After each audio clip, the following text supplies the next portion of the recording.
إن الحمد لله نحمده ونستعينه ونستغفره ونعوذ بالله من شرور أنفسنا ومن سيئات أعمالنا من يهدي الله فلا مضل له ومن يضلل فلا هادي له وأشهد أن لا إله إلا الله وحده لا شريك له وأشهد أن محمدا عبده ورسوله بعد أعوذ بالله من الشيطان الرجيم بسم الله الرحمن الرحيم أم يحسدون الناس على ما آتاهم الله من فضله وبعد وقال النبي صلى الله عليه وسلم فإن خير الحديث كتاب الله وخير الحدي حدي محمد صلى الله عليه وسلم وشر الأمور محدثاتها وكل محدثة بدعة وكل بدعة ضلالة وكل ضلالة في النار وبعد رب اشرح لي صدري ويسر لي أمري واحلل عقدة من لسانی یفقہوا قولی اما بعد۔ تمام قسم کی تعریف اللہ رب العزت کے لیے ہے جو تمام جہانوں کا پالنے والا ہے، اور درود و سلام ہو ہمارے پیارے نبی محمد رسول اللہ صلی اللہ علیہ وسلم پر۔ انشاءاللہ تعالیٰ آج ایک اہم عنوان کے تحت ہم کچھ علم حاصل کرنے جا رہے ہیں، اور جو ایک سماجی برائی ہے اور بہت زیادہ کثرت سے ہمارے سوسائٹی اور سماج میں یہ بس گیا ہے، رچ گیا ہے اور پنپ رہا ہے، وہ ہے حسد۔ مطلب گھر گھر اس سے کوئی بھی بچا نہیں ہے۔ انسٹیٹیوشنز، ادارے، اسکول، کالج، جہاں لوگ جمع ہوتے ہیں، جہاں سوسائٹی موجود ہے، وہاں پر یہ چیز موجود ہے، وہ ہے حسد۔ تو حسد، اس کے اسباب کیا وجوہات ہیں، اس کے نقصانات، اس سے کیا کیا نقصان ہوتے ہیں، اس کے درجے، سٹیجز، لیول حسد کے، اور اس سے کیسے بچا جائے، انشاءاللہ یہ درس میں ہم انشاءاللہ تمام چیزوں کا علم حاصل کریں گے۔ ٹھیک ہے؟ حسد کہتے کسے ہیں؟ حسد کا اگر لغوی معنی دیکھا جائے، کسی سے جلنا ہم اس کو کہتے ہیں اپنے عام زبان میں، اپنے ہند پاک اور جو ہے بر صغیر کے اندر کسی سے جلنا، جلن رکھنا ہے نا۔ لیکن حسد کی تعریف اگر دیکھی جائے تو حسد کی تعریف یہ ہے، حسد کہتے ہیں کہ اللہ تعالیٰ نے کسی دوسرے کو کچھ نوازشیں دی ہیں، کچھ انعامات دیے ہیں، کچھ فضیلتیں دی ہیں، تو دوسرا انسان یہ سوچے کہ اس کی وہ جتنی بھی اللہ تعالیٰ کی دی ہوئی نعمتیں ہیں وہ چھن جائے اور مجھے مل جائے، یہ حسد ہے۔ یا مجھے نہ بھی ملے تو کم از کم اس سے چھن جائے، اسے کہتے ہیں حسد۔ اور ہمارے معاشرے کے اندر ہر کوئی اس کا شکار ہے۔ اصل میں مسئلہ یہ ہے کہ بہت سارے لوگ حسد اپنے اندر رکھتے ہیں لیکن ان کو پتہ ہی نہیں کہ اسے حسد کہتے ہیں، اس لیے یہ جاننا آپ کے لیے بہت ضروری ہے۔ دوسرا، اس درس کو ہمارے لیے بہت ضروری سمجھنا اس لیے بھی ہے کہ حسد سب سے عجیب گناہ ہے۔ مطلب دوسرے گناہ ایسے ہے کہ انسان نے گناہ کیا تو گناہ لکھا جاتا ہے، ایک گناہ مل گیا اس کو، لیکن حسد ایسا گناہ ہے کہ آپ جب حسد کرتے ہیں تو آپ کو گناہ تو لکھے جاتا ہے لیکن جو نیکیاں آپ نے کی ہے وہ ختم کر دی جاتی ہیں۔ سب سے ڈینجر ہے نا۔ اللہ کے رسول نے فرمایا کہ حسد ایسا گناہ ہے، یہ ایسے نیکیوں کو ختم کرتا ہے جیسے آگ بھوسے کو جلاتی ہے۔ کتنا تیزی سے جلاتی ہے نا آگ بھوسے کو، تو لکڑی نہیں کہا گیا یہاں پر، بھوسا، کیونکہ آپ کو پتا ہے نا بھوسا پاؤڈر فارم میں جلدی جلتا ہے، تیزی سے آگ پکڑتا ہے، تو کہا کہ حسد آپ کی نیکیوں کو ویسے ہی ختم کر دیتی ہے۔ مطلب دوسرے گناہ کا معاملہ کیسا ہے، گناہ کرے تو ایک گناہ لکھے جاتا ہے، لیکن حسد کا معاملہ کیسا ہے، گناہ بھی لکھا گیا اور جو نیکیاں آپ کر رہے تھے، نماز، قرآن کی تلاوت، عبادت، ذکر، اذکار، سب ختم، مطلب اکاؤنٹ نیل ہو گیا۔ اس لیے اس سے بچنا انتہائی ضروری ہے، اور ڈیفینیٹلی ہمارے ماحول میں اتنا زیادہ ہو چکا ہے کہ اس سے بچنے کے لیے آپ کو بہت پریکٹس کرنا پڑے گی، ہر بار آپ کو یاد کرنا پڑے گا کہ مجھے حسد سے بچنا ہے۔ آپ ایک دوسرے کو یاد دلانا پڑے گا کہ یہ حسد ہے، اس سے بچو، اس کو چھوڑ دو۔ مطلب بہت خطرناک۔ آپ سوچئے کہ ایک انسان خوش فہمی کہ وہ بہت نیکیاں کما رہا ہے، بہت اچھے عمل کر رہا ہے، لیکن حسد کی بنیاد پر اگر وہ قیامت کے دن اللہ کے سامنے جائے گا اور اس کا اکاؤنٹ خالی رہا تو اس پر کیا بیتے گی؟ اتنی محنتیں، عبادتیں، ریاضتیں کرا اور اکاؤنٹ میں زیرو بیلنس نیکیوں کا۔ تو یہ بہت اہم ہے کہ ایک انسان حسد کو سمجھے۔ چلیے اسی کے تحت یہ ہم نے بات یہاں پر رکھی ہے۔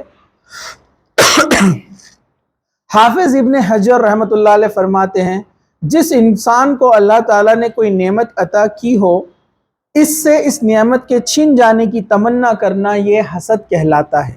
یہ امام حافظ ابن حجر فرما رہے ہیں، سلف میں بہت بڑے ایک عالم گزرے ہیں۔ کہتے ہیں کوئی شخص اس طرح سے اگر نیت رکھتا ہے تو فتح القدیر میں اس کو، فتح الباری میں اس کو نقل کیا گیا ہے۔ امام نووی رحمۃ اللہ علیہ فرماتے ہیں حسد دو قسم کی ہوتی ہے، ایک ہے حسد حقیقی اور دوسرا ہے حسد مجازی۔ حسد حقیقی کسے کہتے ہیں؟ مطلب صاحب نعمت اس نعمت کے زائل ہونے کی تمنا کرے، مطلب ہم سوچیں کہ سامنے والے کو اللہ نے جو نعمت دی ہے، گاڑی ہے، بنگلہ ہے، نیک یا ایک اچھی خوبصورت اس کا جو ہے نکاح ہوا ہے، اسپاؤس جو بھی ہے اس کا، وائف یا ہسبینڈ جو بھی رہے گا، یا اللہ تعالیٰ نے ان کو اچھی جاب دی، اچھا کاروبار دیا، بہت اچھا انکم ہوتی ہے، کوئی یہ سوچے کہ ان کا وہ چھین جائے، ختم ہو جائے، تو کہا یہ حسد حقیقی ہے اور یہ حرام ہے شریعت کی روشنی میں، قرآن حدیث کی روشنی میں یہ کیا ہے؟ حرام ہے اگر کوئی ایسا سوچتا ہے تو، ٹھیک ہے۔ دوسرا ہے حسد مجازی، اس کو غبطہ بھی کہتے ہیں، عربی میں غین بے طا اور جھٹکے والا تا جو ہم لکھتے ہیں، غبطہ، اس کا معنی ہے رشک کرنا۔ ایسی حسد جائز ہے عربی میں، اس کے عربی میں اس کو حسد ہی کہتے ہیں، غبطہ بھی کہتے ہیں۔ یعنی اللہ تعالیٰ نے کسی کو کوئی نعمت دی ہے اور آپ یہ سوچے کہ اگر یہ نعمت مجھے مل جائے تو میں بھی اس کا صحیح استعمال کروں گا، لوگوں کی خدمت کروں گا، اللہ کے راہ میں جو ہے نیکیاں کروں گا، اللہ کی راہ میں خرچ کروں گا، ایسی حسد جائز ہے، اس کو حسد مجازی کہتے ہیں، غبطہ کہتے ہیں اس کو عربی میں۔ یہ مسلم شریف کی شرح میں اس کو لکھا گیا ہے۔ امام قرطبی فرماتے ہیں حسد کی دو قسمیں ہیں، قابل تعریف، قابل مذمت، مطلب اوپر وہی تھے، دونوں کے نام الگ تھے، یہاں پر بھی وہی دو ہیں، نام الگ ہے۔ قابل مذمت یعنی جس کی مذمت کی جائے، وہ یہ کہ کسی مسلمان کو جو نعمت اللہ نے عطا کی ہے اس کے ختم ہونے کی خواہش رکھنا، یہ مذمت والی حسد ہے، ٹھیک ہے۔ تو یہ مذمت مطلب یہ حرام ہے، جائز نہیں ہے، ٹھیک ہے۔ حسد کی اس قسم کا ذکر اللہ تعالیٰ نے قرآن میں کیا ہے، سورہ النساء آیت نمبر 54۔ اللہ تعالیٰ فرماتے ہیں ام یحسدون الناس علی ما آتاہم اللہ من فضلہ، یا وہ لوگ اس پر حسد کرتے ہیں کہ جو اللہ نے انہیں اپنے فضل سے دیا رکھا ہے، ٹھیک ہے۔ مطلب اللہ تعالیٰ نے کسی کو اپنے فضل سے جو دیا ہے، لوگ اس کے ختم ہونے کی خواہش کرتے ہیں، یہ حسد کون سی ہو گئی؟ حرام ہے۔ یہ حسد کون سی ہو گئی؟ مذمت والی حسد ہو گئی۔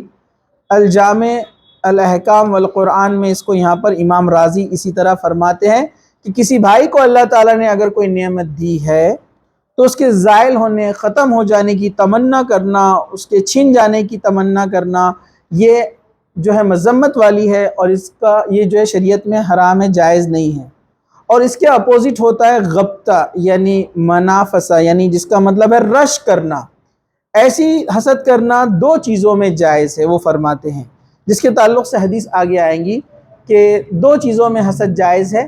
ایک یہ کہ اللہ نے کسی کو علم دیا ہے، بہت اچھا علم، تو ہم یہ خواہش کریں کہ اللہ اگر ہمیں یہ علم دے تو ہم بھی اس شخص کی طرح اللہ کی راہ میں اس علم کو پھیلائیں گے، لوگوں کو علم بانٹیں گے۔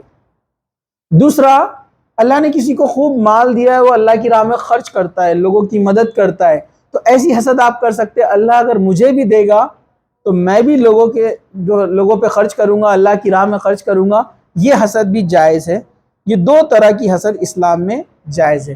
اب حسد کے مراتب، مرتبے، سٹیجز، اس کو ذرا غور سے سنیے، طویل ٹاپک ہے، میں شارٹ میں اس کو کور کرنے کی کوشش کر رہا ہوں، ٹھیک ہے۔ پہلا مرتبہ، کوئی انسان دوسرے انسان کی نعمت کے چھن جانے کی تمنا کرے، یہ سب سے بدترین مرتبہ ہے حسد کا۔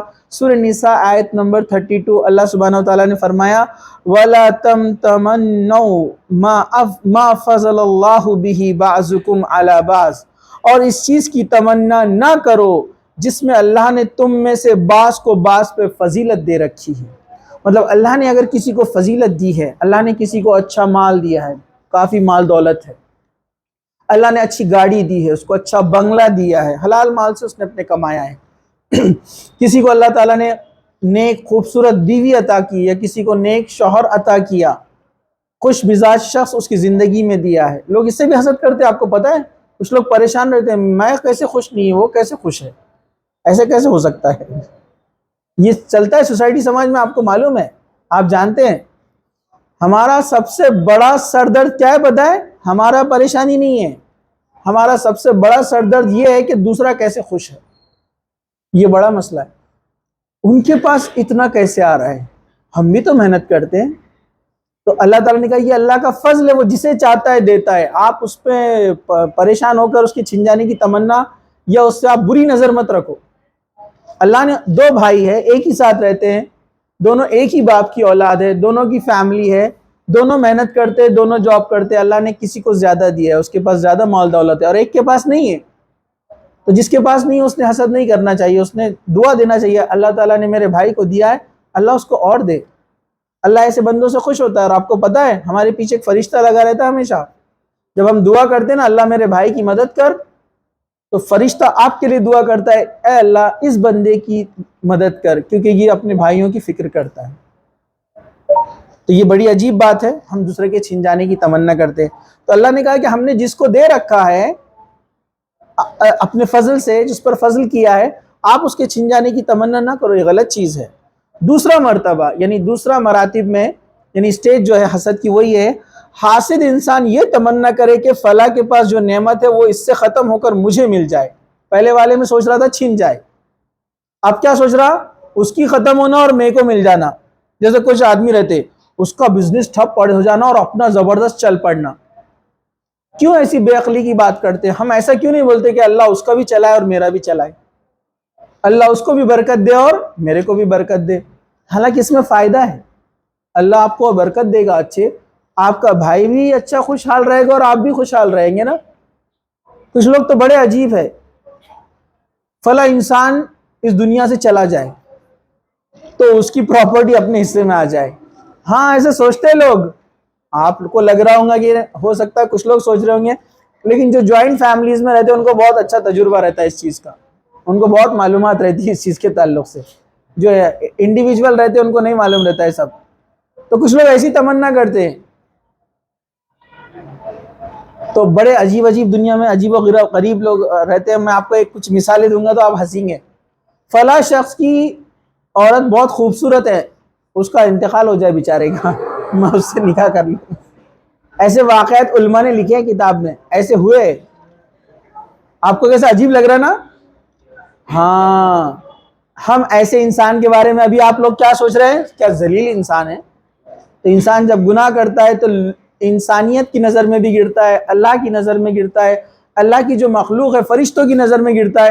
لیکن اس کو خود سمجھ میں نہیں آتا ہے، کیونکہ شیطان کے بہکاوے میں وہ ایسا ہوتا ہے کہ اس کو سمجھ میں نہیں آتا وہ کیا کر رہا ہے. شیطان پورا چھا جاتا ہے اس کے اوپر. تو یہ حسد، ایسی بھی حسد ہوتی ہے، لوگ کرتے ہیں. تو فلاں کی چیز چھن جائے اور مجھ کو مل جائے، یہ ایسی، یہ سیکنڈ سٹیج حسد کی.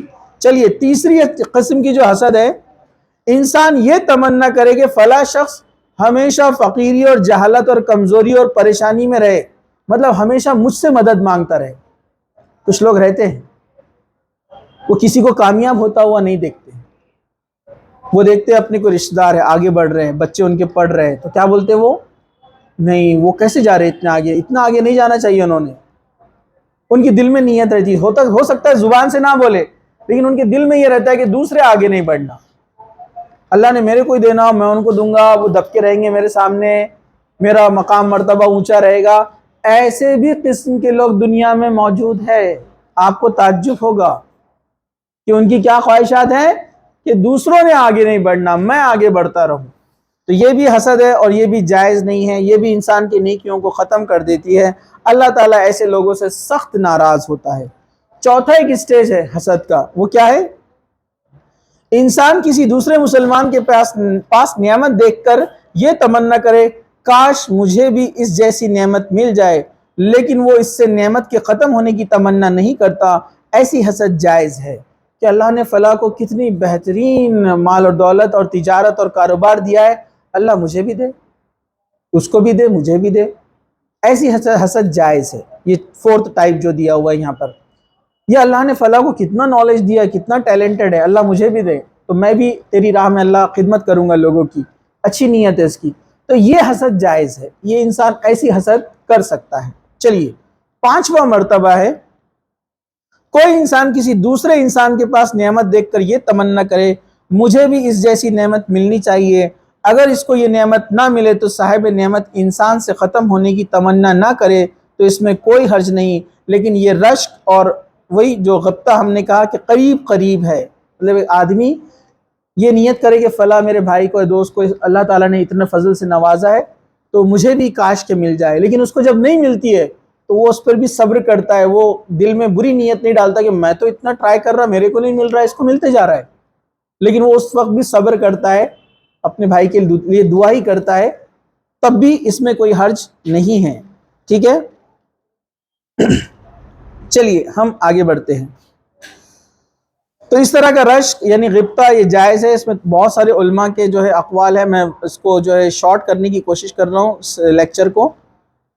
حسد کی ممانعت، حسد اسلام میں جائز نہیں ہے۔ غور سے سنیے، مسلم شریف کی حدیث ہے، میں ترجمہ رکھتا ہوں آپ کے سامنے، بدگمانی سے بچو کیونکہ بدگمانی سب سے جھوٹی بات ہے، اور نہ ٹوہ لگاؤ، کسی کے پیچھے ٹوہ مت لگاؤ، پیچھے مت لگو کون کیا کر رہا ہے، نہ جاسوسی کرو، نہ دنیا میں رغبت رکھتے ہوئے ایک دوسرے سے آگے بڑھنے کی کوشش کرو، نہ ایک دوسرے پر حسد کرو، نہ ایک دوسرے سے دل میں کینہ رکھو، نہ ایک دوسرے سے قطع تعلقی رکھو، اور اللہ کے بندو بھائی بھائی بن کر رہو۔ تو یہاں پر کیا فرمایا؟ قرآن کے اندر بھی تمام یہ احکامات موجود ہے یہاں پر جو اس حدیث میں بیان کیے جا رہے ہیں کہ حسد مت کرو اور ایک دوسرے کے ٹو میں مت لگو، یہ کون ہے، کدھر آتا ہے، کدھر جاتا ہے، کیا کرتا ہے، کس سے ملتا ہے، اس کے کتنے دوست ہیں، کیا کرتا ہے۔ ہاں اسلامی جو ہے حکومت میں کوئی جاسوس ہے، کوئی حکومت کے لیے کام کرتے وہ الگ چیز ہے، لیکن خامہ کا ڈے ٹو ڈے لائف میں کسی کے پیچھے تاک جھانک کرنا جس کو بولتے ہیں، ان کے گھر میں کیا چل رہا، ان کے گھر میں کون مہمان آئے، اب کون جا رہا ہے، کس نے پیسے لا کر دیا، کس نے، بہت فکر رہتی ہے اپنے کو، اور خود کے بچے نہیں پڑھ رہے اس کا ٹینشن نہیں رہتا اپنے کو، دوسروں کا بڑی فکر رہتی کون کیا کر رہا، دوسروں کے بچے کیا کر رہے، ان کے بچے نے کیا کانڈ کر کے آیا چلو دیکھیں گے جا کر، اپنا بچہ کیا کر رہا کوئی فکر نہیں ہے۔ تو یہ چیزوں سے بچنا چاہیے، اس سے منع کیا اللہ کے رسول صلی اللہ علیہ وسلم نے، ٹھیک ہے۔ چلیے ہم آگے بڑھتے ہیں۔ اللہ کے رسول صلی اللہ علیہ وسلم فرماتے ہیں لا حسد الا فی اثنتین رجل اتاہ اللہ القرآن فہو یقوم به انا اللیل وانا النہار ورجل اتاہ اللہ مالا فہو ينفقه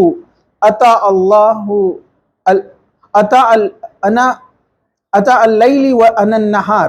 کیا فرمایا؟ مسلم شریف کی حدیث ہے، حسد کرنا دو چیزوں میں جائز ہے، اس کے علاوہ نہیں۔ ایک، جس کو اللہ تعالیٰ نے قرآن کا علم دیا اور وہ رات کی گھڑیوں میں اور دن کی گھڑیوں میں اس کے ساتھ قائم رہتا ہے، مطلب پڑھتا ہے، عمل کرتا ہے، لوگوں کو علم سکھاتا ہے، اور ایک وہ آدمی جس کو اللہ تعالیٰ نے خوب مال دیا ہے اور اللہ کی راہ میں دن اور رات خرچ کرتا ہے، تو ایسا رشک کرنا جائز ہے کہ اللہ مجھے بھی دے تو میں بھی اس طرح سے کروں گا، ٹھیک ہے۔ اسی طرح کی بہت ساری حدیثیں ہیں، ہم مختصر سا آگے بڑھتے ہوئے چلتے ہیں۔ چلیے امام قرطبی رحمۃ اللہ علیہ فرماتے ہیں کہ یہ جو حدیث غبطہ کے تعلق سے آئی اور امام بخاری نے بھی اس کو نقل کیا ہے، جس کا مفہوم یہ ہے کہ ایسے بھلائی اور نعمت کی تمنا کرنا جو تیرے مسلمان بھائی کے پاس ہو، لیکن اس بھائی سے وہ بھلائی ختم نہ ہو، اس کو منافسہ بھی کہہ سکتے ہیں، جیسے قرآن میں کہا گیا ہے وَفِي ذَلِكَ فَلْيَتَنَافَسِ الْمُتَنَافِسُونَ، سورہ مطففین کی آیت نمبر 26 کا ٹکڑا ہے، اور اسی کو حاصل کرنے میں ان لوگوں کو مقابلہ کرنا لازم ہے جو کسی چیز کے حاصل کرنے میں مقابلہ کرنے والے ہیں، یعنی نیکیوں میں ایک دوسرے سے مقابلہ کرنا جائز ہے، قرآن خود اس بات کو کہتا ہے کہ کمپٹیشن کرو جیسے صحابہ کرتے تھے، ہے نا۔ حضرت ابوبکر صدیق جب بھی اللہ کے رسول نے مانگا کوئی چیز فوراً لے کر آ گئے۔ ایک جنگ کے موقع پر انہوں نے کہا کہ بہت سخت ضرورت ہے، یہ ایسا سچویشن تھا کہ ایک بڑے رومن امپائر سے ٹکر لینے جا رہے تھے، بہت بڑے حکومت سے، اور مسلمانوں کے پاس وسائل کم تھے، اللہ کے رسول صلی اللہ علیہ وسلم نے اپنا کرتا ایسے اٹھایا جسے مانگتے ہیں نا کہ کون اللہ کی راہ میں دے گا. صحابہ بہت کچھ مال لے کر آئے اپنا. حضرت ابو بکر صدیق بھی نکلے گھر سے لانے کے لیے. حضرت عمر نے یہ بار سوچا کہ یہ بار میں ابو بکر کو مات دے دوں گا، میں اللہ کی راہ میں اتنا خرچ کروں گا، یہ بار اللہ کے رسول نے مانگا ہے کہ میں سب سے آگے نکل جاؤں گا. حضرت عمر نے اپنی پوری پراپرٹی کا ہر چیز کا ہاف کر دیا، گھر، کاروبار، ہر چیز سب آدھا آدھا لے کر آ گئے اور خوش تھے کہ آج میں سب سے آگے نکلوں گا. جب جا کر دیکھتے تو کیا دیکھتے؟ حضرت ابو بکر صدیق سب کچھ لے کر آ گئے، کچھ بھی نہیں چھوڑا. اللہ کے رسول نے پوچھا اے ابو بکر گھر پہ کیا چھوڑ آئے ہو؟ کہا اللہ اور اس کے رسول کی تعلیمات. کچھ بھی نہیں، سب لے کر آ گئے. ان کے والد نابینا تھے، وہ پوچھیں گے نا گھر میں کچھ رکھا کہ نہیں، تو جو گولڈ کوائنز، دینار اور درہم کی جو تھیلی ہوتی ہے نا، اس میں ریت کے ٹکڑے، پتھر کے ٹکڑے ڈال کر رکھ دیے تاکہ انہوں ہاتھ لگائے تو لگے کچھ ہے اس میں. اللہ کی راہ میں خرچ کرنے کا جذبہ. نیکیوں میں کمپٹیشن دیکھو آپ کیسا تھا صحابہ کا. شو آف نہیں تھا لیکن یہ کمپٹیشن تھا. تو اس طرح کی جو ہے ہم غبطہ یا منافسہ جس کو کہتے ہیں، جس کو یہاں پر سورہ مطففین میں کہا تو فی ذالک فلیتنافس المتنافسون، ٹھیک ہے، کہ ایک دوسرے کے آگے بڑھو نیکی کے معاملے میں، اس میں کوئی حرج نہیں ہے. ٹھیک ہے. حسد قرآن کی روشنی میں ذرا غور سے سنیے. حسد قرآن کی روشنی میں اللہ سبحانہ و تعالیٰ نے سورہ بقرہ کی آیت نمبر 109 میں فرمایا وَدَّ كَثِيرٌ مِّنْ أَهْلِ الْكِتَابِ لَوْ يَرُدُّونَكُمْ مِّن بَعْدِ إِيمَانِكُمْ كُفَّارًا حَسَدًا مِّنْ عِندَ أَنفُسِهِم مِّن بَعْدِ مَا تَبَيَّنَ لَهُمُ الْحَقُّ فَاعْفُوا فَاصْفَحُوا حَتَّى يَأْتِيَ اللَّهُ بِأَمْرِهِ إِنَّ اللَّهَ عَلَى كُلِّ شَيْءٍ قَدِيرٌ. کیا فرمایا اللہ سبحانہ و تعالیٰ نے؟ بہت سے اہل کتاب چاہتے ہیں کہ کاش وہ تمہیں تمہارے ایمان کے بعد پھر کافر بنا دے اپنے دلوں کی حسد کی وجہ سے، اس کے بعد کہ ان کے لیے حق خوب واضح ہو چکا ہے. سو تم معاف کرو اور درگزر کرو یہاں تک کہ اللہ اپنا حکم لے آئے.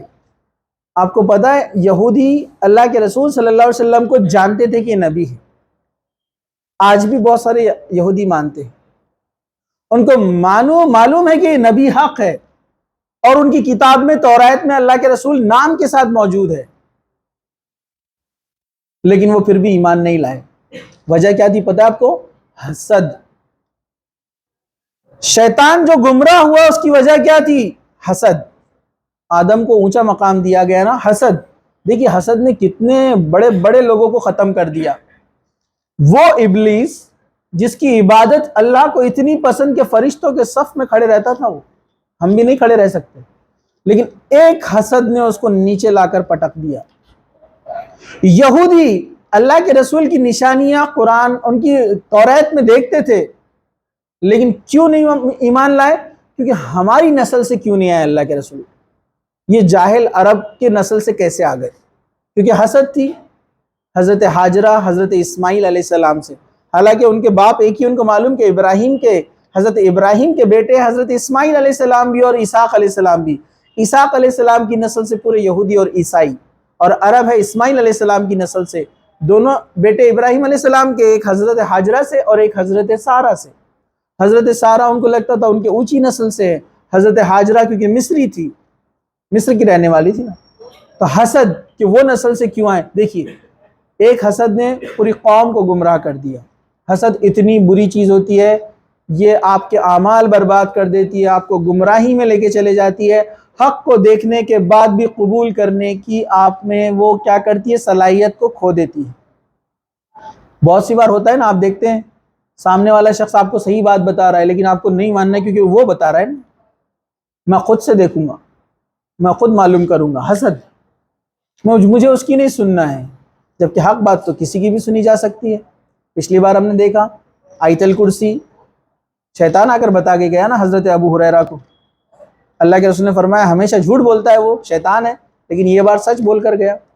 تو حسد بہت خطرناک چیز ہے، یہ آپ کی نیکیوں کو برباد کر دیتا ہے اور آپ کو گمراہی کی طرف لے کے چلا جاتا ہے. چلیے اسی طرح اللہ تعالیٰ نے سورہ نساء آیت نمبر 54 میں فرمایا یا وہ لوگ اس پر حسد کرتے ہیں جو اللہ نے انہیں اپنے فضل سے دے رکھا ہے. مطلب اللہ جسے چاہتا ہے اپنے فضل سے دے اور جسے چاہے نہ دے, اور اللہ جس کو دیتا ہے اس کی مرضی ہوتی ہے, جس کو نہیں دیتا اس میں بھی اس کی بھلائی ہوتی ہے جس کو نہیں دیا گیا ہے, لیکن وہ حسد کرنے لگتا ہے کہ اس کو کیوں دیا. ہم یہ نہیں جانتے کہ ہم کو کیوں نہیں دیا. ہو سکتا ہے آپ کو وہ چیز دی جاتی تو آپ گناہوں میں پڑ جاتے, اس لیے اللہ نے آپ کو اس سے روکے رکھا. اللہ کی ہر چیز کے پیچھے حکمت ہوتی ہے. تو حسد انسان کیوں کرتا ہے, اور حسد کر کے وہ اللہ تعالیٰ کا نافرمان بن جاتا ہے. کیوں؟ کیونکہ وہ تقدیر الہی پر سوال اٹھا رہا ہے نا, کہ اس کو کیوں دیا, مجھ کو کیوں نہیں دیا. یہ تقدیر کا معاملہ ہے, اللہ جسے چاہے گا دے گا, اور اس میں اللہ کی حکمت ہے. ایک چھوٹا بچہ ہے, وہ چاہتا ہے کہ آگ سے جا کر کھیلے, تو بڑے جا کر کیا کرتے ہیں, اس کو روکتے ہیں نا. وہ نہیں مانا تو پھٹکا بھی لگاتے ہیں, تو لگتا ہے اس کو مار رہے ہیں, تکلیف دے رہے ہیں, لیکن اس کی بھلائی کے لیے. تو ویسے دنیا میں اللہ نے کسی کو کچھ چیزیں نہیں دی ان کی بھلائی کے لیے, کیونکہ ان کا نیچر ویسا ہے کہ اگر ان کو وہ چیز دے دی جائے تو اس کو غلط استعمال کرے. تو اللہ تعالیٰ کو بہتر معلوم ہے کہ کس کو کیا دینا ہے اور کس کو نہیں دینا ہے. اسی طرح سورہ فتح کے اندر اللہ تعالیٰ نے فرمایا, ان قریب پیچھے چھوڑ دیے جانے والے لوگ کہیں گے جب تم کچھ غنیمتوں کی طرف چلو گے تاکہ انہیں لے لو, ہمیں چھوڑ کے ہم تمہارے ساتھ چلیں گے. وہ چاہتے ہیں کہ اللہ کے کلام کو بدل دے. کہہ دیجئے تم ہمارے ساتھ کبھی نہیں جاؤ گے, اس طرح اللہ نے پہلے سے کہہ دیا. تو وہ ضرور کہیں گے بلکہ تم ہم سے حسد کرتے ہو, بلکہ وہ نہیں سمجھتے تھے مگر تھوڑا. یہ کچھ لوگوں کے تعلق سے ذکر کیا گیا ہے کہ مشیت الہی یعنی اللہ تعالیٰ کی طرف سے جو فیصلہ ہو گیا تھا ایک قوم کے لیے, تو دوسری قوم یہ سوچنے لگی کہ تم ہم سے حسد کرتے ہو اس لیے ہمیں پیچھے چھوڑ کر جا رہے ہو, جبکہ اللہ تعالیٰ نے کہا کہ اس میں اللہ کی حکمت تھی اور اللہ تعالیٰ یہ چیز چاہتا تھا. ٹھیک ہے, تو یہاں پر اس کی تفصیل ہم انشاءاللہ آگے دیکھیں گے. اللہ تعالیٰ نے قرآن میں کہا کہ حسد بری چیز ہے. آپ کو پتہ ہے حسد ایسی چیز ہے جو آپ کا نقصان تو کرتی ہے لیکن یہ سامنے والے کا بھی نقصان کرتی ہے. اس لیے اللہ تعالیٰ نے قرآن میں کہا حسد کرنے والوں سے پناہ طلب کرو. وَمِن شَرِّ حَاسِدٍ إِذَا حَسَد, سورہ فلق آیت نمبر 5. اور میں پناہ مانگتا ہوں اللہ کی تمام حسد کرنے والوں کی حسد سے جب وہ حسد کرنے لگے. حسد سے کیا ہوتا ہے؟ حسد کرنے والے نے تو سب سے پہلے اپنا نقصان کر لیا. کیا نقصان کیا؟ نیکیاں ختم, راستے سے بھٹک گیا, اللہ تعالیٰ کی تقدیر پر سوالیہ نشان. سمجھا آپ کو؟ بہت بڑا نقصان اٹھا لیا اس نے. اب جس سے حسد کر رہا ہے اس کے لیے بھی نقصان دہ, اس کے لیے بھی ڈینجرس ہے نا. حسد میں انسان کیا کرتا ہے؟ تکلیف پہنچانے کی کوشش کرتا ہے. جس سے وہ حسد کرتا ہے نا, وہ کوشش کرتا ہے کہ میں اس کو نقصان پہنچاؤں. فزیکلی بھی نقصان پہنچاتا ہے, کبھی کسی کے ذریعے نقصان پہنچاتا ہے, کبھی کیا کرتا ہے. کچھ لوگ رہتے نا, عجیب لوگوں کو میں نے دیکھا, کچھ ایسے بھی رہتے ہیں. میں نے دیکھا محکمے کے لوگوں کو, محکمہ تو معلوم ہے, سمجھ گیا ہوں گے نا, ہاں محکمہ ڈپارٹمنٹ, اپنے ہی بھائی کے خلاف اس کی کمپلین کرتے ہیں. ذرا دیکھو والا اس کا ٹیکس کا معاملہ بہت آ رہا اس کے پاس. اس کا ہی بھائی, کبھی کبھار تو سگے بھائی بھی نکلتے ہیں ایسے. خیر مسلم بھائی بھی تو کافی ایک مضبوط رشتہ ایمان کا ہونا چاہیے نا. خبریں دیتے ہیں, دیکھو والا اس کے پاس بہت آ رہا, کیا بات ہے, ذرا چکر لگاؤ ذرا. یہ آدمی نے اپنی پوری نیکیاں برباد کر دیا. دو گھرانوں کا رشتہ آپس میں طے ہوا, دونوں خوش ہیں, نیکی کی بنیاد پر, اچھائی کی بنیاد پر, اچھے فیملی ہے, دونوں نے رشتہ طے کر لیا. اب ان کے کوئی رشتہ دار آئیڈیا سے جاتے ان کے پاس, کیوں دے دیے ان کو؟ ارے معلوم کیا کیسے, وہ تم کو نہیں معلوم, ان کو سب معلوم رہتی, پوری دنیا کی خبر رہتی ہے ان کو. مطلب جبرائیل ان کو بول کر ہی پورے طے کرتے معاملات ہے نا, اللہ تعالیٰ کے احکامات ان کو سب معلوم رہتا. کیوں دے دیے ان کو, کیسے, تم کو پتہ ہے کہ یہ حسد ہے. حالانکہ معلوم ہے کہ دونوں اچھے ہیں, لیکن ان کا نہیں ہوا نا معاملہ وہاں پر طے, تو حسد. اسکول اور کالجز اور اداروں میں بھی آپ دیکھیے کیا معاملہ ہے. چھوٹی چھوٹی باتوں پہ ہم حسد کرتے اور سمجھتے ہم یہ گناہ نہیں ہے. آپ جانتے نہیں کہ چھوٹا حسد بھی آپ کے نیکیوں کو ختم کر دیتا ہے. مارکس آ گئے آپ کے, کتنے آئے؟ اتنے. کیسا کیا؟ ہم اتنی محنت کر رہے, ہمارے نہیں آئے, تمہارے کیسے کیا آ گئے؟ یہ حسد ہے, یہ بھی حسد ہے. ہم اس کو حسد نہیں سمجھ رہے نا. ارے آپ بولیے بارک اللہ، اللہ برکت دے، بہت اچھی بات ہے، ہمارے لیے دعا کرو، ہمارے نہیں آ رہے. ارے برابر ہے کہ نہیں؟ نہیں، ہم یہ نہیں کرتے. اپنی مارک شیٹ رکھی ہوئی رہتی، تیری بتا. ارے برابر ہے کہ نہیں ہے؟ اپنا بیڑا غرق ہو رہا، اپن ڈوب رہے، کشتی اپنی ڈوبنے پر ہے، اس کی فکر نہیں ہے. تمہارا بتاؤ. کچھ لوگ ڈائریکٹ رہتے اور کچھ انڈائریکٹ رہتے.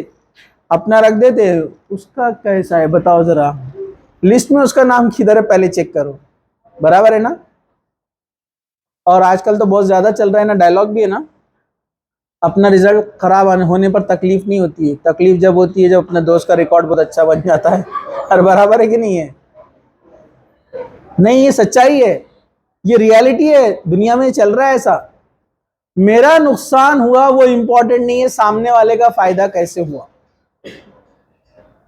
تو چلیے، اب ضروری ہے کہ اس سے بچنے کی ترکیبیں بھی ہمیں معلوم ہونا چاہیے کہ اس سے کیسے بچا جائے.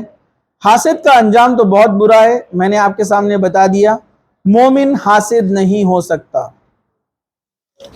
لیکن اس سے پہلے تھوڑی اور ایک چیز، حسد کے اسباب تھوڑا غور سے سن لیجئے، تھوڑا ٹائم جائے گا لیکن سن لیجئے آپ لوگ. حسد کے اسباب، کن وجوہات سے انسان حسد کرتا ہے، ریزنز، یہ بھی امپورٹنٹ ہے. بیماری کا پتہ بھی تو ہونا چاہیے نا، بیماری کیوں ہوتی ہے تو بچنے میں آسانی رہتی ہے. سب سے پہلا ہے بغض اور عداوت، یعنی دشمنی. دشمنی کی بنا پر انسان حسد کرتا ہے. جیسے سورہ آل عمران آیت نمبر 119 اور 120، کیا کہا اللہ تعالیٰ نے؟ اور وہ جب تم سے ملتے ہیں تو کہتے ہیں کہ ہم ایمان لائے، اور جب اکیلے ہوتے ہیں تو تم پر غصے سے انگلیوں کی پورے کاٹ کاٹ کر کھاتے ہیں. کہہ دیں اپنے غصے میں مر جاؤ. یہ منافقوں کے تعلق سے اللہ تعالیٰ کیا بول رہا ہے؟ تم اپنے غصے میں اور حسد میں مر جاؤ، بے شک اللہ سینوں کی بات خوب جاننے والا ہے. اگر تمہیں کوئی بھلائی پہنچے تو انہیں بری لگتی ہے، اور اگر تمہیں کوئی تکلیف پہنچتی ہے تو اس پر خوش ہوتے ہیں. اگر تم صبر کرو اور ڈرتے رہو تو ان کی خفیہ تدبیر تمہیں کچھ نقصان نہیں پہنچائیں گی. بے شک اللہ تعالیٰ وہ کچھ جو کرتے ہیں اس کا احاطہ کیے ہوئے. اللہ نے سب کو گھیر کے رکھا ہے، آپ فکر مت کرو. اللہ کے رسول کو فرما رہا ہے اللہ سبحانہ وتعالیٰ. یہ منافقین کرتے تھے، افسوس کی بات ہے ہمارے معاشرے میں بھی یہ سب چل رہا ہے. منافقین کو حسد کیوں تھی؟ منافقین کو مسلمانوں سے حسد کیوں تھی؟ بغض، عداوت. ذرا غور سے سنیے. عبداللہ بن ابی، اللہ کے رسول صلی اللہ علیہ وسلم مکہ سے مدینہ ہجرت کر کے گئے. پتہ ہے نا آپ کو، مسلمانوں کو تکلیف دی گئی مکہ کے اندر، تو اللہ کی طرف سے حکم آیا ہجرت کرنا ہے. لیکن وہ ہجرت سے پہلے آپ کو پتہ ہے مدینہ کے 10 نوجوان آئے تھے. انہوں نے آ کر اسلام قبول کیا تھا. حج کے موقع پر آئے تھے وہ، جب حج صحیح طریقے پہ نہیں ہوتا تھا، لیکن اللہ کے رسول سے ملے. اللہ کے رسول دیکھتے تھے جب بھی کہیں جماؤ ہو گیا لوگوں کا یا گیدرنگ ہو رہی ہے، وہاں جا کر اسلام کی دعوت دیتے تھے. تو 10 لوگ ایمان لائے تھے، وہ مدینہ گئے تھے. مدینہ جا کر انہوں نے بات کہی تھی، پھر کہا کہ اپنے پاس سے ایک آدمی بھیجیے، وہ اسلام کے بارے میں ہم کو بتائے گا تو ہم اپنے لوگوں کو بتائیں گے. اللہ کے رسول صلی اللہ علیہ وسلم نے حضرت مصعب کو بھیجا، ایک نوجوان. عجیب کہانی ہے ان کی بھی. خوبصورت نوجوان، مکہ کے مشہور امیروں میں سے. ایک بار لباس پہنتے تھے، سیکنڈ ٹائم وہ لباس نہیں پہنتے تھے. اتنا پیسہ مال، ہر ٹائم روز نیا جوڑا. خوشبو جو لگاتے تھے، اس خوشبو اتنی مہنگی ہوتی کہ لوگ صرف آرزو کرتے تھے وہ خوشبو مل جائے. عطر. اسلام لائے تو والدہ نے کہا اسلام چھوڑنا پڑے گا، نہیں تو پراپرٹی میں آپ کو کچھ نہیں ملنے والا. حضرت مصعب کے کپڑے بھی اتار دیے گئے باڈی پہ سے، وہ ایک کپڑے سے باہر نکلے، صرف ایک کپڑے میں.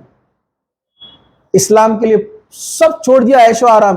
وہ آدمی جو روز نیا ڈریس پہنتا تھا ایک، اسلام کے لیے چھوڑ دیا. اللہ نے پھر کیسے کام لیا دیکھیے ان سے.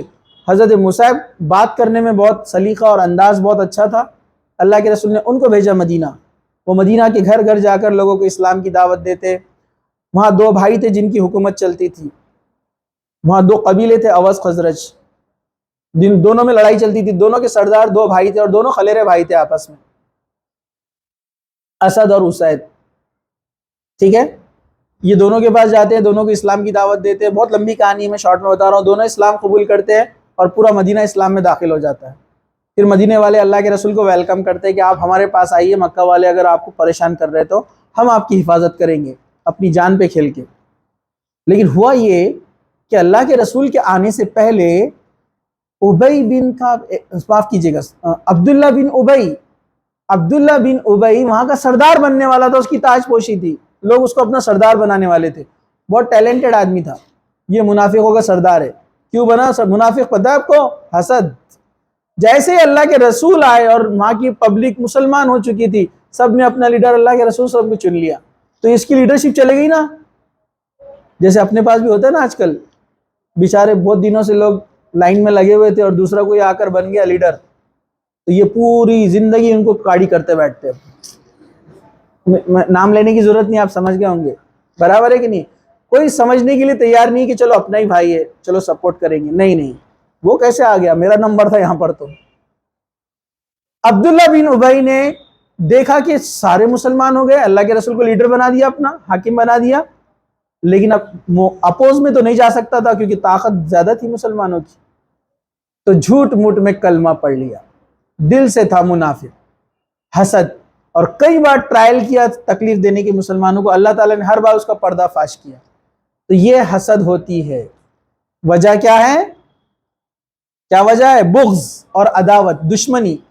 کوئی آپ کو پسند نہیں ہے تو آپ اس کا نقصان دیکھیے، اگر کوئی آپ کو پسند نہیں ہے تو آپ اس کے بارے میں سوچنا چھوڑ دیجئے، انشاءاللہ اللہ تعالیٰ دھیرے دھیرے آپ کے ذہن کو تبدیل کر دے گا، آپ مسلمانوں سے محبت کرنا شروع کر دیں گے، آپ کا دشمن بھی آپ کا دوست بن جائے گا۔ لیکن جب آپ اس عداوت کو حسد میں بدل کر اس کے پیچھے لگ جائیں گے تو آپ اپنے بہت سارے نقصان کر بیٹھیں گے۔ سب سے پہلا ریزن ہے عداوت، ٹھیک ہے؟ دوسرا ہے دنیاوی سربراہی سے محبت، جیسے عبداللہ بن ابی کا میں نے اگزامپل آپ کو دے دیا، اس میں یہ آ گیا ہے، ٹھیک ہے؟ اسی طرح بخیلی، کنجوسی بھی ایک وجہ ہے۔ سورہ نساء آیت نمبر 54 میں اللہ تعالیٰ نے کیا فرمایا؟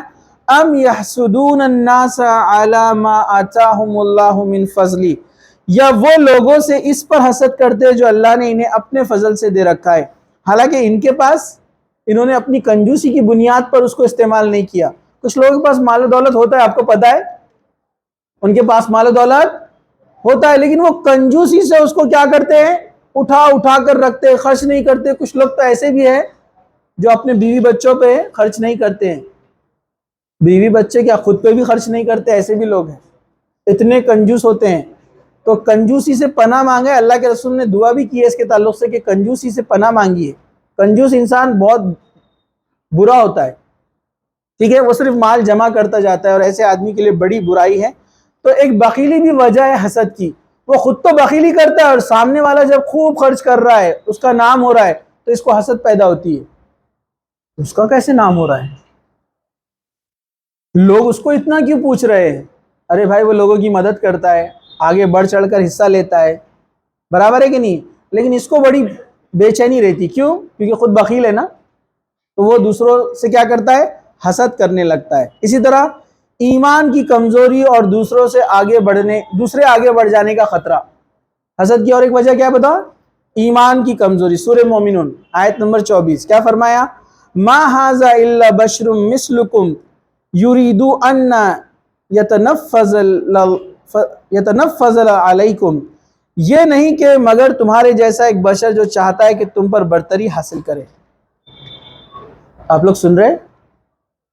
منافقین اور جو کافر تھے اللہ کے رسول صلی اللہ علیہ وسلم سے حسد کیوں کرتے تھے پتہ ہے آپ کو؟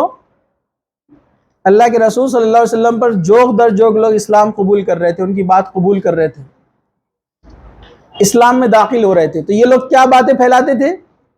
نہیں یہ آدمی سردار بننا چاہتا ہے، یہ لیڈر بننا چاہتا ہے، اس لیے یہ کام کر رہا ہے، اور ان کے اندر حسد تھی کہ ان کو وہ چیز نہیں مل رہی ہے جو دن بدن اللہ کے رسول صلی اللہ علیہ وسلم کو اور صحابہ کو ملتی جا رہی ہے، مطلب مقام مرتبہ مشہور ہو رہے ہیں، لوگوں کی نظروں میں ان کا مقام اونچا ہو رہا ہے، ان کی نیکیوں کی بدولت، تمام چیزوں کی بدولت، تو یہ دل میں حسد کرنے لگتے تھے۔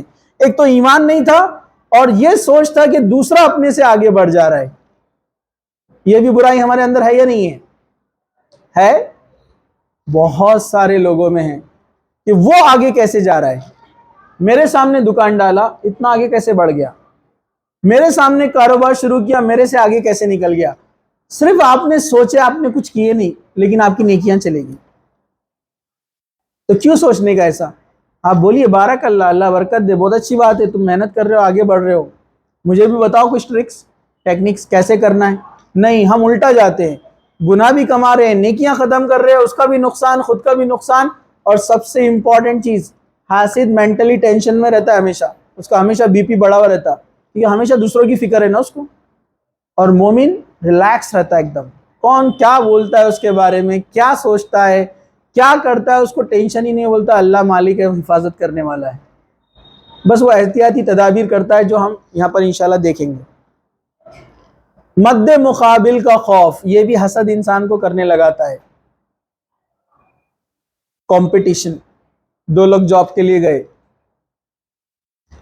تو دونوں کا رینک سیم ہے، دونوں میں کوالٹی سیم ہے، تو یہ بیچارہ پریشان رہتا ہے، اس کا کیوں، اس کا نہیں ہونا چاہیے. جبکہ انسان نے کیا سوچنا چاہیے کہ اللہ نے جو تقدیر میں لکھا ہے اس کا ہوگا. سمجھا آپ کو؟ تقدیر میں جس کا ہے اسی کے ساتھ اچھا معاملہ ہوگا، فیصلہ ہوگا. انسان اس بات پر خوش رہے کہ جو ہوگا اللہ کرے گا اور بہتر کرے گا. لیکن ہم کیا کرتے ہیں؟ نہیں، اس کا نہیں ہونا کسی بھی طریقے سے، پھر فیلڈنگ لگاتے ہیں. لگاتے نہیں لگاتے فیلڈنگ؟ ارے برابر ہے کہ نہیں ہے؟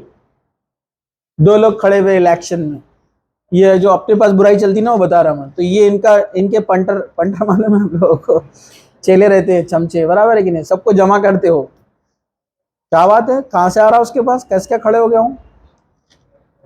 ذرا فیلڈنگ لگاؤ والا، ذرا دیکھو رہا اس کے بارے میں. اور وہ بھی بہت فرما بردار رہتے حسد کے معاملے میں. جو چیلے رہتے نا، باس ابھی دیکھتے اپن، دیکھو میرا کمال بس کیسا نکالتا اپنا اس کو. برابر ہے کہ نہیں ہے؟ یہ تو بڑے لیول پہ ہو گیا، چھوٹے لیول پہ بھی چلتا ہے. دو لوگ ایکول آ گئے تو یہ کیسا آگے جا رہا، اتنا آگے کیسے چلا گیا میرے سے. سگے بھائی بھی ایک دوسرے کو کراس کرتے ہیں، بڑے افسوس کی بات ہے.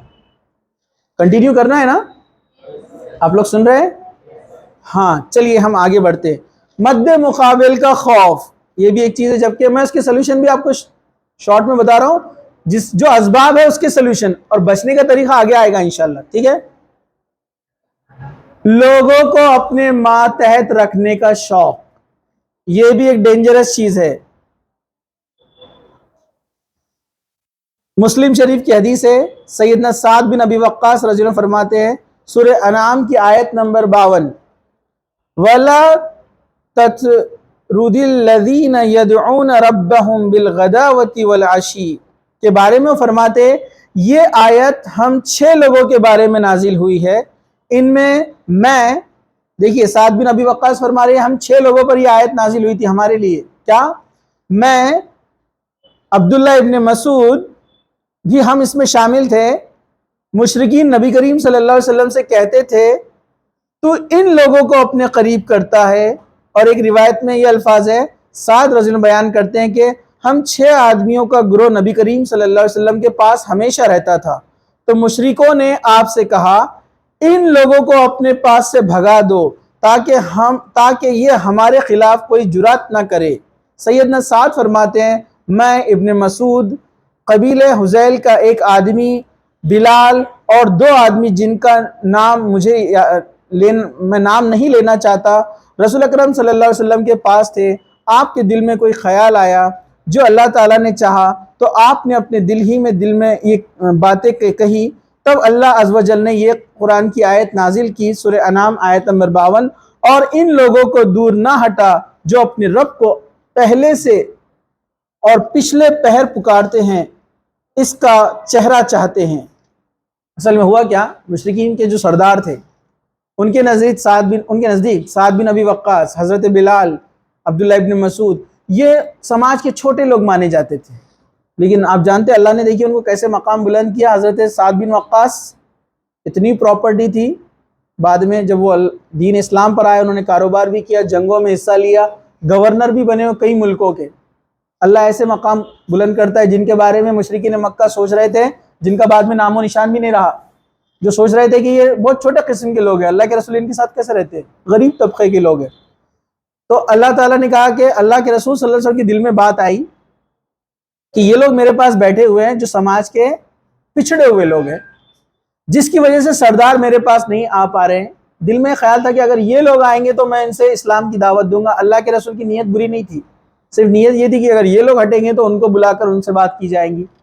تب اللہ تعالیٰ نے کیا کہا؟ نہیں اے نبی، آپ کے دل میں یہ خیال بھی نہیں آنا چاہیے کہ آپ ان کو چھوڑ کر ان سے بات کریں۔ یہ وہ لوگ ہیں جن کو پچھڑے لوگ مانا جا رہا ہے، یہ وہ لوگ ہیں جن دن اور رات اللہ کو پکارتے ہیں۔ مطلب اس سے ایک بات بھی پتہ چلی، دوستی اور قربت کا معیار کیا ہونا چاہیے؟ تقوی۔ مطلب ہمارا دوست، ہماری سہیلی وہ بنیں گی جو زیادہ نیک ہے۔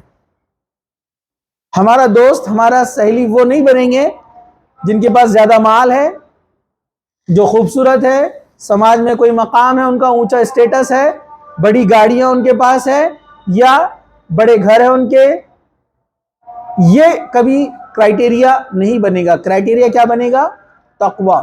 تو اللہ تعالیٰ نے کہا کہ یہ وہ لوگ ہیں جو دن اور رات جو اللہ کو پکارتے ہیں، تو ان سے تیری نظر نہیں ہٹنا چاہیے۔ اللہ کے رسول سے فرما رہے اللہ سبحانہ و تعالیٰ، ٹھیک ہے؟ تو یہ بھی ایک حسد کی وجہ ہے کہ دوسرے ہم سے آگے جا رہے ہیں، اور وہ مشرکین مکہ کرتے تھے ان صحابہ سے، ٹھیک ہے؟ چلیے اب ہم آگے بڑھتے ہیں۔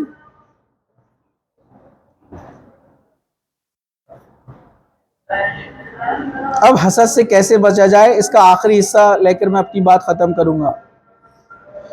لینا ہے نا؟ چلیے، اس سے پہلے ایک اور چھوٹی سی بات، حسد کے دنیاوی نقصانات۔ دنیا میں انسان کو کیا کیا نقصان ہوتے ہیں حسد کے؟ میں نے اخروی تو بتایا آپ کو، غم اور پریشانی۔ حسد کرنے والا دن اور رات بس پریشان رہتا دوسروں کے درد میں اور دکھ میں، مطلب دوسروں کے کامیابی میں، ان کے، اس کا دن بھر وہی دماغ میں چلتے رہتا، یہ کیا کر رہا، وہ کیا کر رہا، کون آ رہا کون جا رہا، اسی میں لگا ہے۔ دوسرا، حاسد مصیبتوں کا متمنی ہوتا ہے، وہ بولتا ہے کہ پریشانی آ جائے ان کے پاس، ان کا چھن جائے، تو ڈیفینیٹلی جب پریشانی اس کے اوپر آئے، دوسرے پہ آئیں گی تو اس پہ بھی آئیں گی نا۔ سماج میں اگر کسی کا نقصان ہوتا ہے تو پوری قوم کا ہوتا ہے، ایک کا نہیں ہوتا ہے، یہ بات یاد رکھیے۔ آپ خبر دے رہے کسی کی نقصان کی، کسی محکمے کو، ظاہر سی بات ہے آپ بھی اس کی لپیٹ میں آتے ہیں، یہ بھی اس کا ایک نقصان ہے۔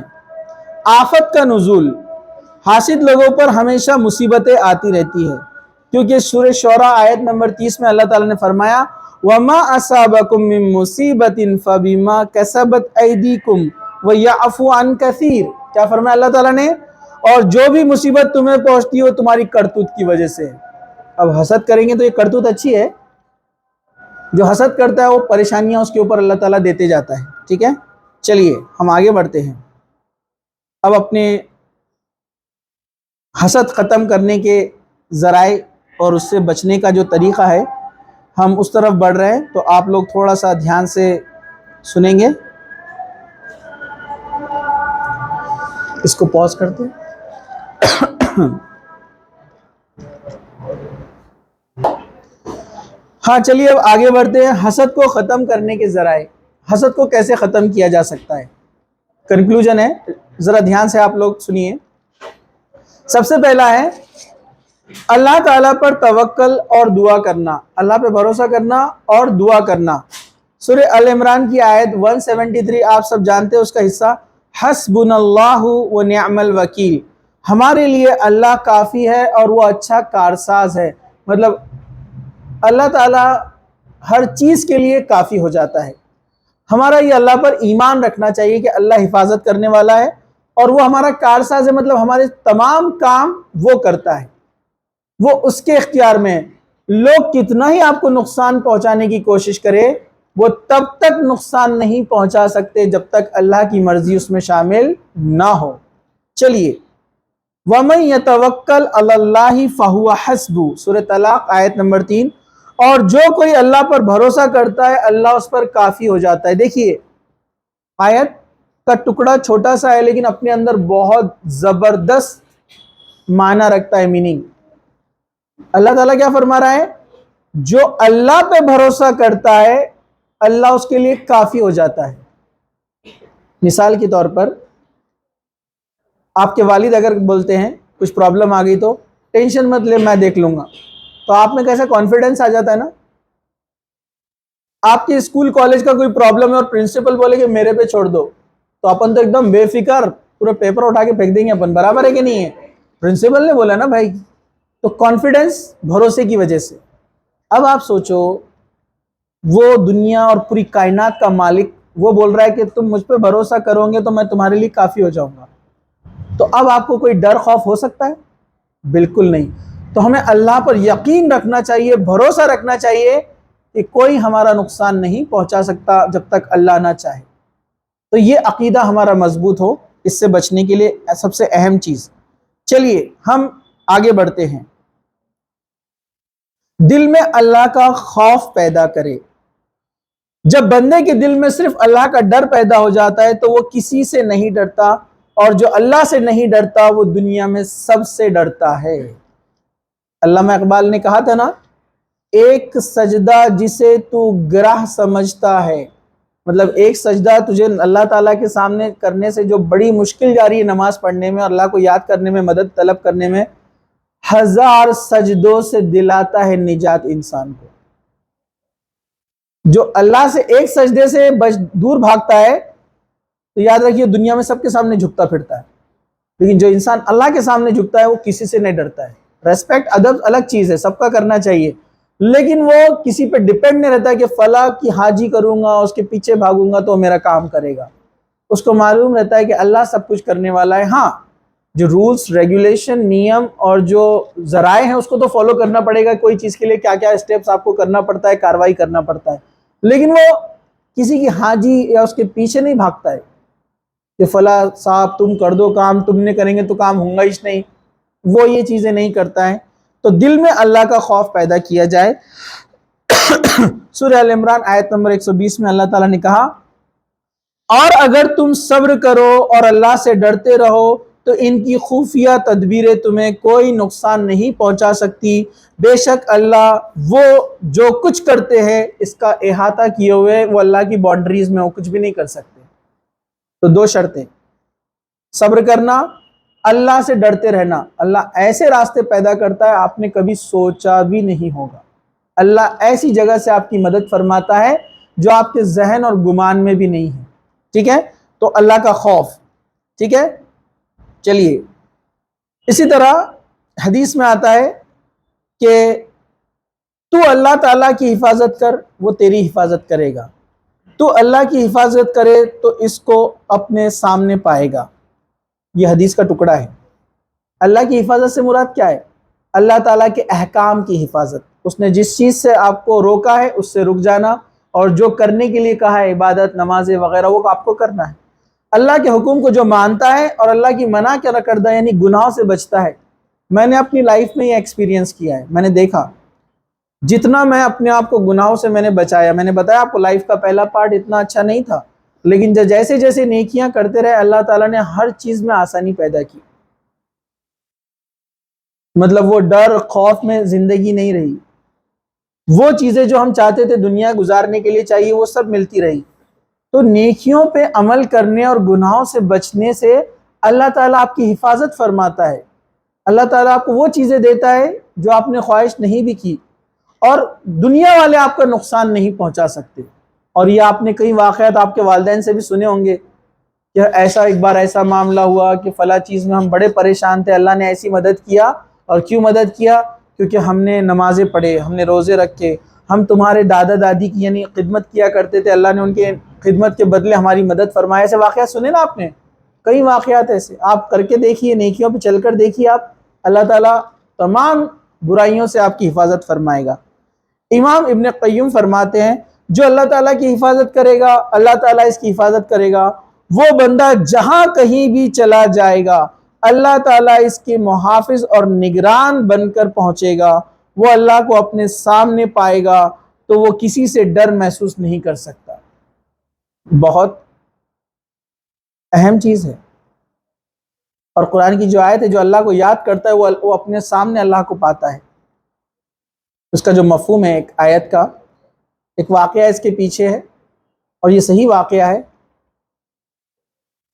یہ کتاب کا نام بھول گیا ہوں میں جس میں اس واقعے کو نقل کیا گیا. ایک یمن کے قریب یا مکہ کے اوپر کے قریب جو ہے قریبی علاقے میں ایک آدمی تھا جو گائیڈ تھا، گائیڈ لوگوں کو راستہ دکھانے والے پرانے زمانے میں گائیڈ ہوتے تھے.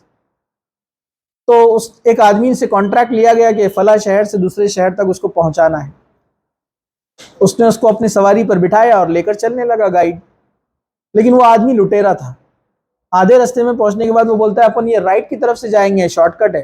وہ گائیڈ بولا میں اتنے سالوں سے آتا ہوں، ادھر تو کوئی راستہ نہیں ہے. وہ بولا مجھے پتا ہے. بولے تم چلو میرے ساتھ. اس کو لے گیا ایک وادی میں جہاں کوئی نہیں آتا ہے، اور خنجر نکالا اور کہا کہ چل اپنا پورا سامان مال مجھے دے دے ورنہ تجھے قتل کر دوں گا. تو اس نے پورا سامان دے دیا. کہا کہ ٹھیک ہے تو اب لوگوں کو بتا دے گا میرے بارے میں، اس لیے تجھے قتل کر دیتا ہوں. تو گائیڈ بولا دیکھو میں نے سب دے دیا، اب مجھے قتل مت کرو. وہ بولا کہ نہیں تو لوگوں کو بتا دے گا میرے بارے میں، تجھے تو میں قتل کروں گا. اب وہ کوئی بھاگ بھی نہیں سکتا تھا کیونکہ کوئی ٹرینڈ آدمی نہیں تھا کہ فائٹ کر سکے. اس نے کہا مجھے صرف 2 رکعت نماز پڑھنے کا موقع دو. نماز پڑھا اور اس میں قرآن کی یہی آیت پڑھتا رہا، جو اللہ تعالیٰ کو یاد کرتا ہے تو اللہ تعالیٰ کیسے اس کو اکیلا چھوڑ دے. وہ بار بار پڑھتا رہا. اتنے میں اس نے سلام جب پھیرا تو دیکھا وہ آدمی مر کر پڑا ہوا ہے. اس کے جسم کے اندر ایک تیز جو ہے ایک بھالا، ایک یعنی جو خنجر ٹائپ ہوتا ہے اس کے پیٹ میں لگا ہوا ہے. پھر دیکھا اس نے ایک گھوڑ سوار وہاں سے پلٹ کر جا رہا ہے. تو یہ آدمی اس کو آواز دے کر کہنے لگا تو کون ہے؟ تو کہا کہ مجھے اس نے بھیجا ہے جس کو تو نے یاد کیا تھا. یعنی اللہ تعالیٰ فرشتوں کی مدد سے فرشتوں کے ذریعے لوگوں کی مدد فرماتے ہیں جو اللہ پر توکل کرتے ہیں. یہ صحیح واقعہ ہے جو گزرا ہے ایسا. ٹھیک ہے، ایسے اور بھی بہت سارے واقعات ہیں. چلیے آگے چلتے ہیں. تیسرا، حاسد کے شر سے اللہ تعالیٰ کی پناہ مانگنا چاہیے. دعا بہت اہم چیز ہے جس کو ہم بہت معمولی سمجھتے ہیں. اللہ تعالیٰ سے دعا کرنا چاہیے. علامہ ابن قیم فرماتے ہیں سورہ فلق اور سورہ ناس یہ سورت حاسدوں کے حسد سے بچنے کے لیے بہترین دعا ہے. آپ کو پتہ ہے سورہ فلق اور سورہ ناس یہ کب نازل ہوئی تھی؟ اس سے پہلے ہم نے اس کو دیکھا جب اللہ کے رسول پر جادو کیا گیا تھا. یہ صورتیں نازل ہوئی، ان کو معوذتین کہتے ہیں. اس کے معنی کو آپ کبھی غور سے پڑھیے، دیکھیے اس کا کتنا گہرائی والا معنی ہے کہ جو سورہ فلق اور سورہ ناس پڑھتا ہے، اللہ کے رسول صلی اللہ علیہ وسلم نے فرمایا یہ بہترین تعویذ ہے. تعویذ کہتے ہیں لٹکانے والی چیز نہیں، تعویذ مطلب حفاظت کرنے والی چیز. اسی سے اس کا نام معوذتین ہے، 2 حفاظت کرنے والی صورتیں. تو جو سورہ فلق اور سورہ ناس رات میں پڑھ کر سوتا ہے رات بھر اس کی حفاظت ہوتی ہے. آیت الکرسی بھی پڑھنا چاہیے. سورہ اخلاص، سورہ فلق، سورہ ناس تینوں، آیت الکرسی. اللہ کے رسول ہر نماز کے بعد پڑھتے تھے. فجر اور مغرب کے بعد 3 مرتبہ پڑھتے تھے آپ یہ صورتیں تینوں بھی، سورہ اخلاص، سورہ فلق، سورہ ناس. جو ان 2 صورتوں کو پڑھتا ہے اللہ اس کی حفاظت ہر چیز سے فرماتا ہے. میں آپ کو اپنے بارے میں بتاتا ہوں. میرا میں ایک ڈرا بیک، ایک کمزوری تھی، ویکنس وہ تھا میں رات میں اکیلے نہیں سو سکتا تھا. پہلے کبھی بھی امپاسبل تھا، مجھے ڈر لگتا تھا. ایسا لگتا تھا کہ سونے کے بعد کوئی آ کر بیٹھ گیا اپنی چھاتی پر اور اس نے اپنا گلا دبا دیا. لٹرلی ایسے لگتا تھا، میں ایسا اٹھ کے بیٹھ جاتا تھا. میرے لیے امپاسبل تھا اکیلے سونا. تو میں کوئی بھی ہمارے دوست روم پہ میں نے بتایا نا پڑھائی کرتے تھے، کوئی دوست کو بلانا، جس دن دوست نہیں آیا اس دن رات بھر جاگنے کا. نیند ہی نہیں آتی تھی. گھر میں بھی رہا تو کوئی چھوٹے بچے بھی رہے تو میں ان کو بلا لیتا. ہمارے گھر میں فیملی ہماری اگر گئی بھی رہی میکے تو ہمارے ایک چھوٹے موسیٰ، محمد، ابراہیم کسی کو رکا لیتا میں. مطلب پہلے کی بات بتا رہا میں آپ کو. پھر مطلب یہ چیز کو ختم کرنا چاہیے. بہت دن ہو گئے، یہ عادت ٹوٹنا چاہیے نا. لیکن ریئل میں مجھے لٹرلی ایسا لگتا تھا کہ کوئی بیٹھ گیا ایسا اور گردن دبا رہا ہے. اس سورہ فلق، سورہ ناس میں نے دیکھا اپنے سے غلطی ہو رہی ہے، اپن یہ پڑھنا بھول جا رہے. پھر میں نے پریویس لائف کے اپنے پارٹ کو سوچا کہ جب سورہ فلق، سورہ ناس پڑھ کر سوئے یہ پرابلم نہیں ہوئی. تو میں نے الحمدللہ پھر اس کے بعد پھر سے شروع کیا، کئی سال ہو گئے اب تو، پھر وہ پرابلم نہیں آیا کبھی. تو یہ پریکٹیکلی میں نے دیکھا سورہ فلق، سورہ ناس یہ بہترین آپ کی حفاظت کرتے ہیں. یہ تو صرف ہوا، یہ تو معاملہ ہوا یہ جن اور شیاطین کے تعلق سے، لیکن دنیاوی چیزوں میں بھی یہ آپ کی حفاظت فرماتے ہیں. یہ میں نے خود پریکٹیکلی کئی بار دیکھا. ایسے کئی کام اٹکے ہوئے تھے جہاں پر دعا کی، آیت الکرسی پڑھی، سورہ فلق، سورہ ناس پڑھا، اللہ تعالیٰ نے کام کو آسان کر دیا. تو کثرت سے آپ پڑھیے. اسی طرح درود شریف کے بھی فائدے ہیں. لیکن ابھی اپنا ٹاپک نہیں ہے، اس لیے ہم آگے بڑھتے ہیں. ٹھیک ہے، چلیے. حاسد سے بچنے کے لیے، حاسد انسان کو نعمت کی خبر نہ دے، شو آف سے بچے. حسد سے بچنا ہے، شو آف سے بچے. شو آف نہ کرے. آپ کے پاس مال دولت بہت ہے، آپ دوسروں کو نہ دکھائے. لوگوں کا معاملہ ہوتا ہے، کیا کرتے ہیں، گھر بنایا ہے، ٹھیک ہے، قریبی لوگوں کو بتایا، ٹھیک ہے، سب کو بلائیں گے، اس کو بھی پتا چلنا ہمارا گھر کیسا ہے. ارے برابر ہے کہ نہیں ہے؟ میں نے دیکھا شادیوں میں بھول جاتے لوگ، لیکن گھر براؤنی میں ایک ایک کو بلاتے جب گھر اچھا بنتا تو. اور سادہ سیکنڈ ہینڈ، یعنی سیکنڈ ہینڈ والے تو دوسرا بنا ہوا مٹی کا گھر کسی سے خریدے اپن نے، تب بڑی دعوت نہیں کرتے کیونکہ زیادہ پتہ نہیں چلے گا نا لوگوں کو. لیکن ایک بار اچھا گھر بن گیا تو دکھاوا. یہ حسد کی سب سے بڑی وجہ ہے، شو آف. ٹھیک ہے، بچے ہوتے ہیں کچھ ماشاءاللہ خوبصورت ہوتے دکھنے کرنے میں، تو لوگ ان کو اور سجا دھجا کر دعوتوں میں لے کے جاتے ہیں. یہ بھی حسد کا ایک ذریعہ ہے، بن جاتا ہے، لوگ حسد کرنے لگتے ہیں. اسی طرح بچے نے آپ کے ٹاپ کیا ہے، ٹھیک ہے، قریبی جو لوگ خوش ہوتے ہیں، جو دعائیں دیتے ہیں ان کو بتائیے. جو لوگ آپ سے خوش نہیں ہوتے ان کو مت بتائیے. اپنے پاس الٹا معاملہ ہے، جو خوش ہوتے ہیں ان کو نہیں بتاتے، جو دعائیں دیتے کس کو بتاتے؟ ہاں، ان کو بھی پتا چلنا. بہت تعریف کر رہے تھے اپنے بچے کی، دیکھو ہمارے لال نے بھی کیا کیا. برابر ہے کہ نہیں ہے؟ برابر ہے کہ نہیں ہے؟ اگر اچھا پرسنٹیج نہیں آتا تو بتاتے تھے؟ نہیں بتاتے تھے. اب آ گیا زبردست، تو اب سب جگہ جا کر ڈھنڈورا پیٹیں گے. اچھا بتاتے بھی کیسا؟ ارے ہمارے بچے کا اتنا آ گیا. آپ کا بچہ تھا نا؟ اس کا کیا ہوا؟ وہ بولتے ہاں بس ٹھیک تھوڑا آ گیا، 60-55 کے آس پاس برابر. اچھا 55 آیا کیا؟ کوئی بات نہیں، ٹینشن نہیں لینا باجی، ہوتے رہتا، چلتے رہتا.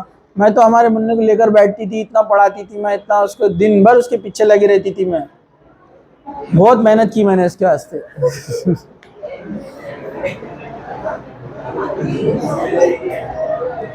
حسد کی یہ بھی ایک وجہ ہے، شو آف نہ کرے. ایک واقعہ میں نے پڑھا، ریئل میں ایک واقعہ تھا. ایک بچہ تھا، اس کی آواز بہت اچھی تھی، مصر کا رہنے والا تھا. اس کے والدین میں بری عادت تھی، جہاں بھی بچے کو لے کر جاتے اس کو بولتے تھے کچھ سناؤ، کچھ نغمہ گانا، یہ وہ ہر بار. دیکھیے نظر ہوتی ہے، نظر بد حسد سے لگتی ہے، نظر بد ہوتی ہے. کسی نے اس کو نظر لگا دیا، اس بچے کی آواز ہی چلی گئی. اس دعوت سے وہ گھر آیا، اس کی آواز ہی چلے گی. اس کے والدین خود یہ اسٹوری لکھتے ہیں، یہ ریئل اسٹوری ہے. تو آپ دیکھیں ہمارے بچے، آپ دعوتوں میں جا کر آتے بیمار پڑ جاتے ہیں. حسد. آپ نے سنا ہوگا کچھ بچے اسکول میں بہت اچھا پرفارم کرتے تھے، اچانک 11 12 10th میں آنے کے بعد فلاپ ہو گئے. حسد، یہ نظر بد، یہ اس کی وجہ ہے. تو اس لیے خواہ شو آف نہ کرے، اپنی خوبیاں لوگوں کو نہ بتائے. صرف ان کو بتائے جو آپ سے ملنے پر، آپ کی خوبی جاننے پر آپ کو دعا دیتے ہیں، آپ کے بارے میں اچھا سوچتے ہیں. ایسے لوگوں کو ہی شیئر کیجیے نا. ہمارا معاملہ تو ایسا، جس کو نہیں پہچانتے اس کو بھی شیئر کرتے. اسٹیٹس، آج جمعہ نہائے آپ نے، اسٹیٹس رکھنا ضروری ہے. کہاں جا کر لیں گے فوٹو؟ وہ پڑوسی کی کار کھڑی ہوئی تو اس کے سامنے جا کر لیتے، اپنی بھی کار نہیں ہے نا، وہ بھی ایک سے ایک اسٹائل میں، وہ ایسے جیسے نا بہت بڑے ماڈل ہے. برابر ہے کہ نہیں؟ دوسروں کی کار، دوسروں کی دیوار، دوسروں کا صوفہ. نہیں، خود کا بھی رہا تو نہیں لینا نا. میں یہ نہیں بول رہا کہ خود کا رہا تو لینے کا، خود کا بھی ہے تو کیوں لے رہے آپ؟ شو آف کیوں کر رہے؟ گھر کو کلر ہوا، سیلفی. ہاں، نئی وال کے پیچھے کچھ اچھا نیا صوفہ آیا، 1 سال بعد نہیں لیتے اس کا، پڑ جاتا. بچے پورا کام کر دیتے جب تک، چھوٹے بچے. برابر ہے کہ نہیں ہے؟ تب سیلفی نہیں لیتے. ہاں، برائیاں ہیں بہت زیادہ ہے، خیر وہ الگ ٹاپک ہے. ہم بات کر رہے ہیں شو آف کی. بلا وجہ آپ اچھا کھانا بنایا آپ نے، cooked by me، photo delicious yummy food.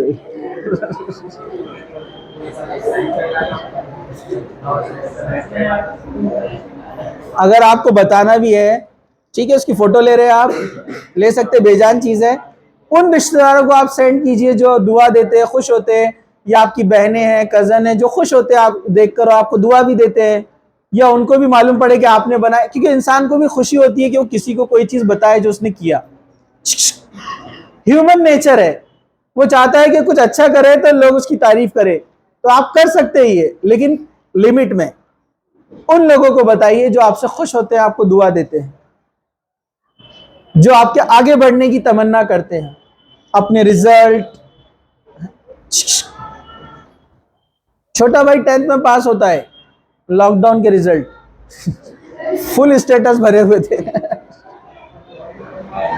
برابر ہے کہ نہیں ہے؟ سب کو معلوم ایگزام کیسے ہوا ہے. اسٹیٹس پہ کیوں ڈالتے ہیں آپ اس کو؟ صحیح نہیں ہے. تصویریں، شادی کی فوٹوز، یہ مت کیجیے آپ. اس سے برائیاں پھیل رہی ہے، لوگ حسد کرتے ہیں ان کے پاس، حالانکہ آپ کے پاس اتنا ہے بھی نہیں جتنا آپ بتا رہے. نہیں، اس سے آپ بچیے. ہم نے غیروں سے سیکھا ہے یہ. سورہ یوسف میں دیکھیے، سورہ یوسف میں ایک بہت بہترین بات ہے. لاسٹ بینچ، ایک بہترین بات سورہ یوسف میں آئی ہے، آپ غور کیجئے. سورہ یوسف میں حضرت یعقوب نے کیا کہا تھا؟ دیکھیے اپنے بچوں کو، یا بنیا لا تقصص رؤیاک علی اخوتک فیکیدوا لک کیدا ان الشیطان للانسان عدو مبین. اے میرے چھوٹے بیٹے، اپنا خواب اپنے بھائیوں سے بیان نہ کرنا، ورنہ وہ تیرے لیے تدبیر کریں گے کوئی بری تدبیر، اور بے شک شیطان انسان کا کھلا دشمن ہے.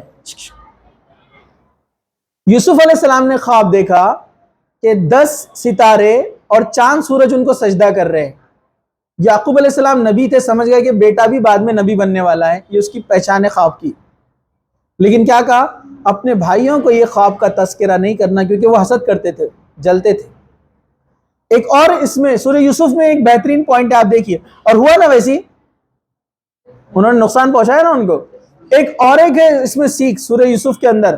یوسف علیہ السلام کنویں میں جاتے، نکالا جاتا ہے، پورا واقعہ میں نے آپ کو بتایا. پھر مصر کے گورنر بن جاتے، بادشاہ بن جاتے، پتہ ہے نا آپ کو. پھر ان کے بھائی آتے ہیں، بھائی آنے کے بعد وہ جب آتے ہیں تو وہ اپنے چھوٹے بھائی کو بنیامین کو بہانے سے رکا لیتے یوسف علیہ السلام. پھر کہتے ہیں اپنے باپ کو لے کر آنا اگلی بار جب آؤں گے تو. ٹھیک ہے، وہ جاتے ہیں. نہیں، اس سے پہلے کا واقعہ ہے. یعقوب علیہ السلام نہیں آتے، اس سے پہلے جب ان کے بچوں کو بھیجتے وہ جاؤ مصر میں، انہوں نے غلہ جمع کر کے رکھا ہے. 7 سال قید سالی تھی نا، واقعہ بتایا میں نے آپ کو.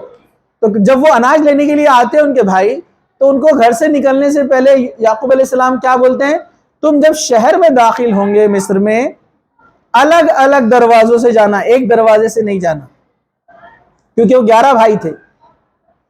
تو ان کے والد نے جو بات کہی، امام ابن کثیر نے تفسیر ابن کثیر میں لکھا ہے، اس سے پتہ چلتا ہے کہ انہوں نے اپنے بچوں کو الگ الگ شہر کے دروازوں میں سے جانے کے لیے اس لیے کہا کہ پورے بھائی جب ایک ساتھ جائیں گے تو نظر لگیں گی.